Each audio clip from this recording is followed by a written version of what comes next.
Ça se passe en direct sur Alsace 20. Tous les jeudis, je vous présente Mathieu Chanvillard. Il a des humeurs, ce garçon, et il nous en fait part. Salut Mathieu. Salut Lionel, et bonsoir à tous. Je vais vous parler ce soir d'une espèce en voie, on parle beaucoup des espèces en voie d'extinction, moi je vais vous parler d'une espèce en voie d'apparition. C'est exactement l'inverse, hein. C'est une espèce qui n'existait pas, où on commence à observer quelques cas et dont bientôt la population va complètement exploser. Alors c'est d'autant plus fascinant que ce phénomène a lieu là, chez nous, vous allez pouvoir l'observer vous-même, puisque même en Alsace, c'est observable très très bientôt.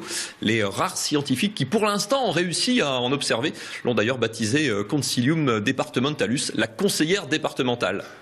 Eh oui, parce que le 22 et le 29 mars, on vote, si, il faut y aller, il va falloir y aller pour de bon. On vote pour les élections départementales, des élections nouvelle version, oui, parce qu'avant c'était un peu compliqué, les taux d'abstention étaient toujours assez horribles.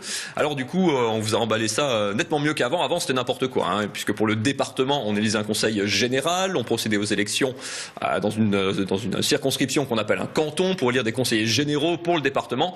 Incompréhensible, c'est presque un sketch, hein. Alors que là, beaucoup mieux, il y a un pur génie qui a une idée vraiment lumineuse. Il a dit on va tout changer pour les départements, on va faire des élections départementales pour élire des conseillers départementaux dans le conseil départemental lumineux, un pur génie je vous le dis. Et donc des conseillers départementaux, mais surtout nouveauté, des conseillères départementales. Oui, parce que jusqu'à présent, les conseils généraux, donc pour l'instant c'est leur nom, c'est plutôt un milieu d'hommes, hein. Genre les femmes, elles y sont à peu près aussi nombreuses que dans une mêlée au rugby. C'est assez dramatique. Vous savez Lionel combien j'aime dire du bien de notre région ici le jeudi soir. J'ai souvent pas à me forcer d'ailleurs, hein, c'est facile. Par contre là, s'il y a bien un domaine où l'Alsace est à la ramasse, c'est quand même bien dans la représentation des femmes en politique. Oui, là encore pour quelques jours, hein, jusqu'au prochain mandat. Est-ce que vous savez combien de femmes il y a au Conseil général du Haut-Rhin? 2 sur 31, ça fait quand même 6%, hein. 6%, c'est pas si mal. L'Assemblée nationale, on dit qu'il n'y a pas assez de femmes, il y en a quand même 26%. Là, 2 sur 31, c'est quand même pas terrible. Alors, bon, les optimistes ou les amateurs de statistiques, qui souvent d'ailleurs sont les mêmes, vous diront que le Bas-Rhin relève la moyenne et fait quand même 3 fois mieux. Ouais, enfin 3 fois plus que pas grand-chose, ça fait toujours pas grand-chose, hein. Oui, 18%, 8 sur 44, c'est quand même pas brillant. Et puis, pour enfoncer le clou définitivement, pour achever de vous convaincre, la participation, je vous parlais de l'Assemblée nationale, hein, la participation de l'Alsace à la féminisation de la représentation nationale. Et pour le Haut-Rhin, il y a 6 sièges de députés, il y a une femme. Et pour le Bas-Rhin, c'est encore plus simple, hein, puisque pour 9 sièges, il y en a 0. Donc 1 sur 15, 94% de hommes députés alsaciens, 6% de femmes, brillant, véritablement. Alors si tout ça va changer, en tout cas en ce qui concerne les conseils généraux, départementaux donc à venir, c'est pas subitement parce que les partis politiques ou les électeurs plébiscitent les femmes. Non, en fait c'est parce qu'ils n'ont pas le choix.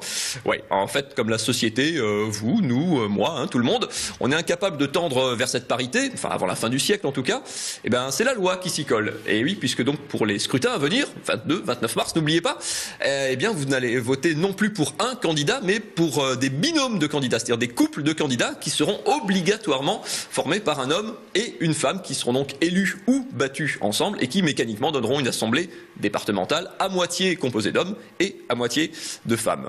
Alors vous allez me dire que s'il y a si peu de femmes en politique, peut-être qu'on n'avait pas l'opportunité de voter pour eux. C'est vrai qu'elles étaient peu nombreuses à être candidates. Et puis les partis, eux, vous expliquent que oui, mais on a du mal à trouver des candidates. Ouais, ils vont faire un petit effort, hein, ils vont chercher un petit peu mieux. Et je suis sûr que si, en cherchant bien, ils vont faire une découverte absolument fascinante en scrutant la population. Et oui, en France, un homme sur 2 est une femme. Vous allez voir, je suis sûr, ils vont trouver. Alors ne me dites pas non plus que oui, on va voter pour des gens en raison de leur sexe. Non, évidemment, on vote pas pour une femme parce qu'elle est une femme. On vote pour un projet, pour des compétences. Et ça tombe bien parce que justement ce matin, je suis tombé sur un article qui dit que les entreprises dirigées par des femmes résistent mieux à la crise que les autres. Niveau compétences, c'est pas plus mal. Et puis même au niveau de l'Union européenne, si vous regardez les pays qui sont dirigés par des femmes, l'Allemagne, la Lituanie, le Danemark, pas vraiment quand même les plus mauvais élèves de la classe. Non, vous verrez, moi je suis sûr que dans quelques semaines, dans quelques mois, une fois qu'on aura voté, que tout ça sera installé, on se dira que c'était quand même plutôt une bonne idée. Pourquoi est-ce qu'on ne l'a pas fait plus tôt? Vous verrez en plus sur un plateau très masculin ce soir. Nous les hommes, on a toujours du mal on a toujours des choses, au contraire, on a toujours des choses à apprendre des femmes. Pas plus tard que ce matin, la mienne m'a fait faire une découverte stupéfiante, Lionel. Dans mon aspirateur, il y a un sac. Incroyablement. Vous êtes terrible à 3 jours de la journée des femmes. Alors il faut savoir qu'avec Mathieu, on va vous proposer les 12 et 19 mars, autrement dit jeudi prochain et le suivant, une spéciale départementale Haut-Rhin sur les enjeux.